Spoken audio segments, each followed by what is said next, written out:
While our model is taking a nap, it's a good time for us to talk a little bit about equipment. What you're about to hear is the bare bones truth about gear. I'm not affiliated with any camera company or any manufacturer, so what you're going to get is my own personal opinion on what works and what doesn't work, what I look for in gear and what's not important to me. Many people think that you need to have an expensive, sophisticated camera to take a great picture.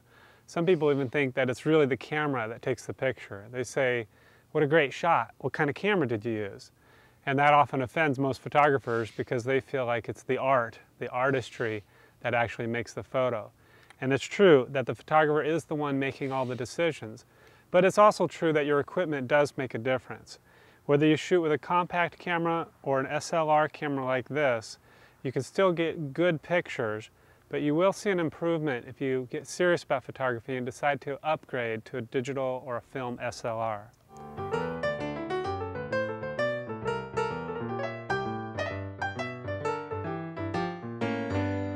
While I use an SLR camera, let's first talk about compact point-and-shoot cameras.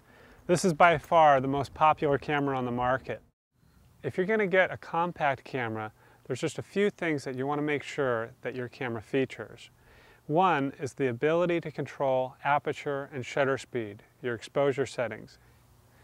If your camera doesn't allow you to control aperture and shutter speed, you'll never be able to fully be in the driver's seat when it comes to making artistic and creative decisions while taking pictures.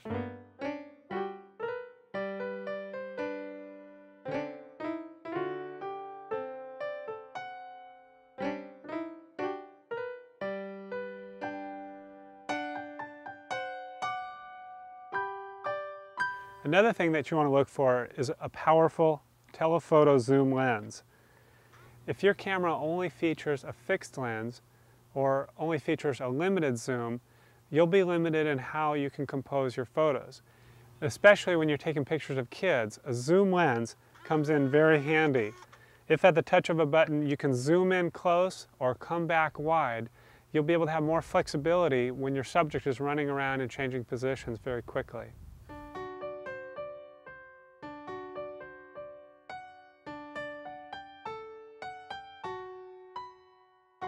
If you're buying a compact Digicam, a digital point-and-shoot camera, you also want to make sure that it doesn't suffer from a shutter delay.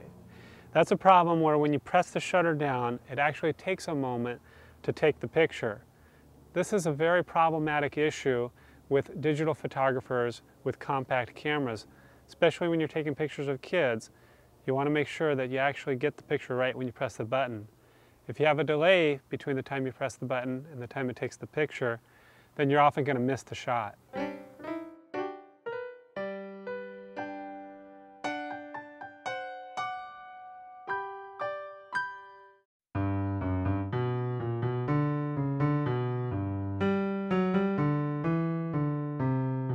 That shutter delay may be one reason why you might end up wanting to get a digital SLR camera. So let's talk about SLR cameras and their gear. What we're going to do is we're going to take a tour through my camera bag, and I'm just going to talk freely about all the gear that I use.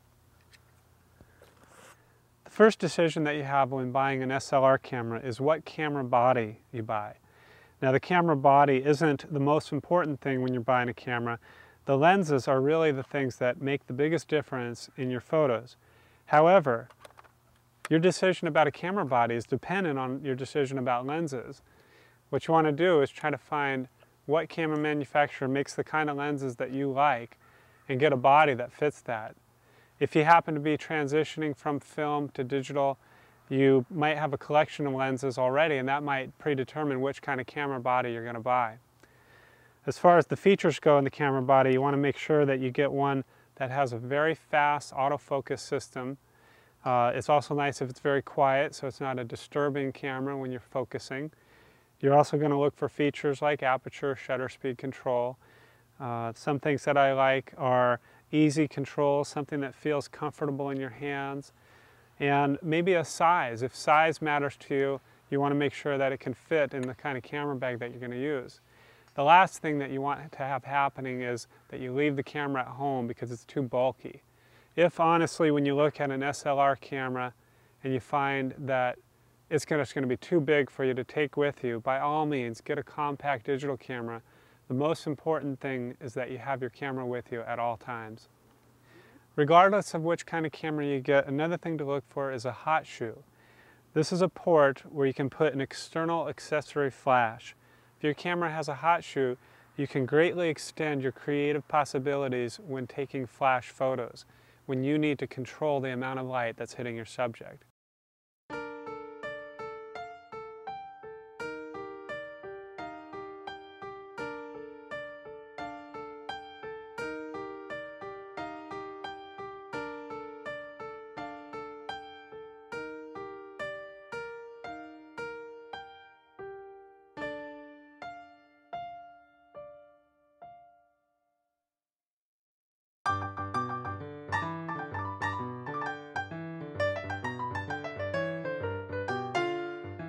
So now let's talk a little bit about lenses. I'll start with discussing the lens that I use the most. This is what I call my street zoom. It goes from a focal length of 28 to 135. By simply twisting the ring, I can go to a wide angle shot or to a semi-telephoto shot. I like the fact that it has an image stabilization feature. That allows me to keep the camera a little bit more stable if I'm not shooting with a tripod.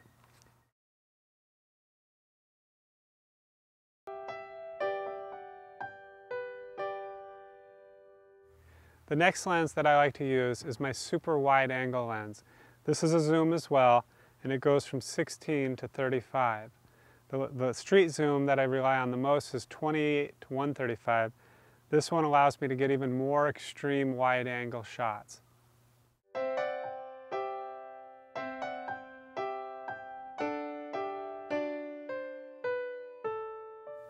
When I'm photographing wildlife or any other subjects that are far away and need extreme telephoto magnification, I use a super telephoto lens like this 100 to 400 lens. This allows me to get very close to the subject.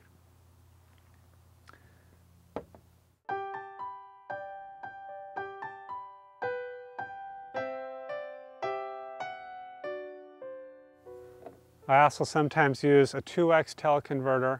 By placing this in between my lens and the camera body, I double the magnification level. However, there's a downside. One is that the focus system is disabled, and the second thing is that you're putting another element in the lens path, and that causes some more limitations and frustrations with exposure. This is a specialized macro lens. If you find yourself really enjoying getting close to subjects, you might want to consider investing in a lens like this. Most lenses require that you stay a certain distance away from your subject. If you get too close, they can no longer focus. A macro lens is designed so that you can get extremely close to your subject and fill the frame. A tiny little subject like a small flower or an insect suddenly becomes huge in your photo. This particular lens you may not find very helpful when photographing children. There's limited use. You might go in really close on an eye or something like that, maybe fingers, but generally this is really great for subjects about this big or smaller.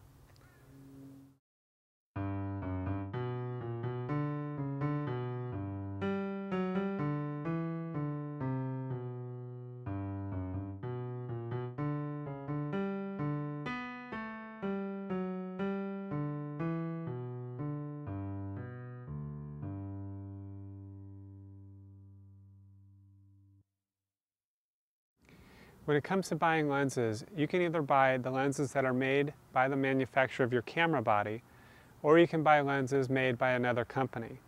Some people like lenses made by another company because they're less expensive. They allow them to buy an assortment of lenses so they have choices, but they don't break your pocketbook. However, I personally find that the lenses made by the camera manufacturers are sharper and produce more outstanding results.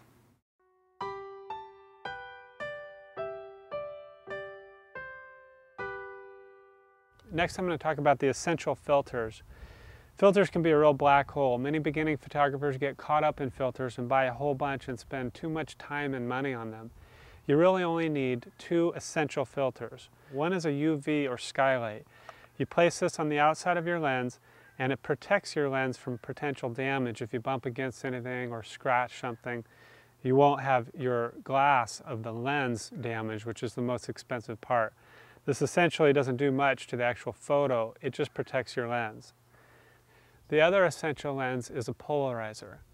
This is a lens that is designed to cut down haze and glare in the air so that it allows you to get richer, deeper colors in your subject. There are two main times when you use this lens. One is if you're including a scene with the sky, you might want to put on a polarizer and see if it causes the blue in the sky to come out and become more intense and the whites of the clouds to become more clean and pure. The other time I find a polarizer helpful is when I'm shooting nature scenes and they're a little bit wet. The polarizer helps me cut down glare and cause all the colors to come out. You may not find that you use a polarizer very much when you're photographing kids. It's mostly applied during nature photography.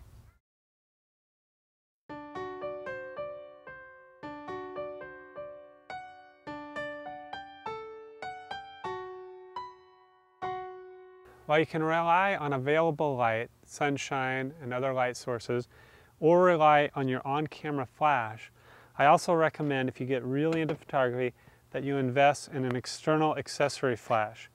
This kind of flash attaches on the outside of your camera and allows you to creatively control how much light hits your subject. In addition to using an accessory flash, I also like to use some sort of device that allows me to diffuse the light. Most of the time I end up using a LumaQuest bouncer, which causes the light to be reflected onto my subject. If I shined the flash right onto my subject, it would produce too harsh, white, flat light. But if I bounce it, it often causes a softer, more complementary look. Okay, a couple other things that are in my camera bag are extra batteries.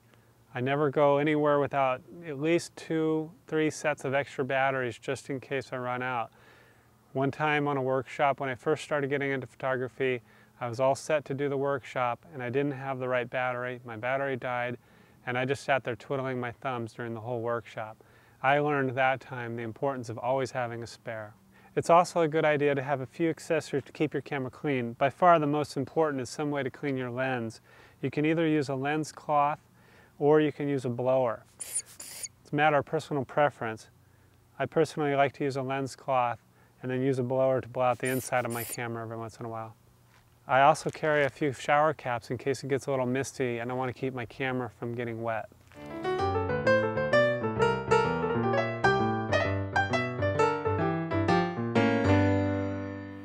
You're going to need some way to carry your gear and keep it protected from the elements.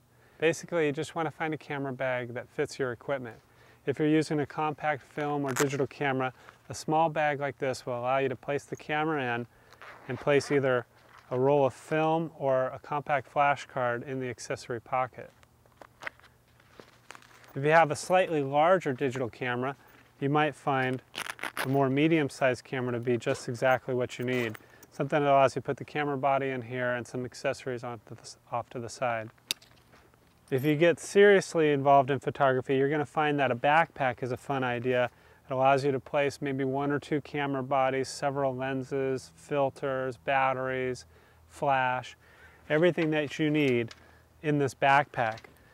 I personally prefer to use a camera backpack. I used to use bags that would go over my shoulder, and every time I'd lean over, stuff would fall out. This way, when I'm traveling, I have everything safe on my back.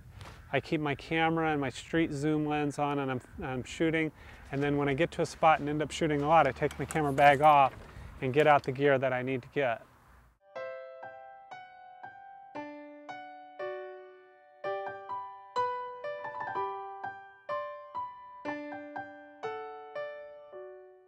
The last 2 things that I want to talk about for general photographers is a tripod and a reflector. Now, a tripod is an absolutely essential accessory, but I find myself telling beginning photographers so often to use a tripod, and I always sense a resistance to use it. The fact of the matter is that it's very cumbersome and hard for most people to take around. However, this is the one essential accessory that will help you get sharper pictures almost all the time. If you find yourself getting more and more into photography, I highly recommend that you get a good sturdy tripod. When you do get a tripod, also be sure that you get a remote control for your camera. This allows you to take the picture without actually touching the camera. It comes in very handy when you're doing long exposures.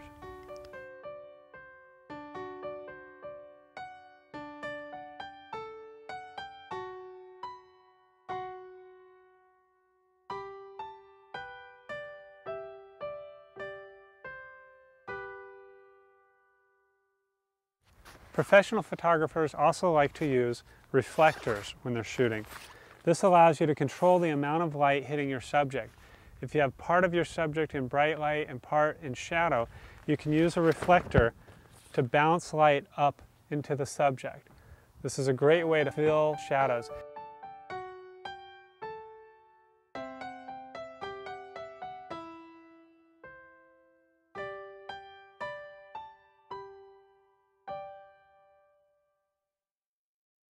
If you don't want to actually spend the money in investing in a specific specialized reflector, you can just go to a craft store and purchase a piece of white foam core. This is a great accessory for any parent to have while they're photographing their children. You have this around the house, and when you're doing portraits by the window, you can use this reflector to bounce light back up into your subject.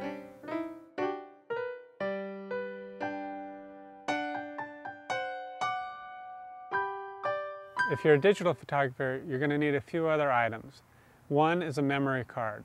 The kind of memory card that you use is going to be determined by what kind of camera you use. There's compact flash, smart media, XD. This is all going to be determined by the kind of camera that you buy. The only other decision that you have when it comes to buying a compact flash or a smart media card is how much memory it can hold. If you can afford anything as big as a 1 gig card or a 512K card, that'll allow you to store many more pictures before you run out of room. Personally, I use 2 or 3 of these cards, and on a typical morning shoot, I'll fill all 3 of my 1 gig cards. I also like to carry a 4x peak loop. This allows me to look at the LCD screen on my camera so that I can see the picture better. It also blocks out the light. Another accessory that I really enjoy is a card reader. This plugs into the back of my computer, and it allows me to just stick in my compact flash card so I can transfer the files over very quickly.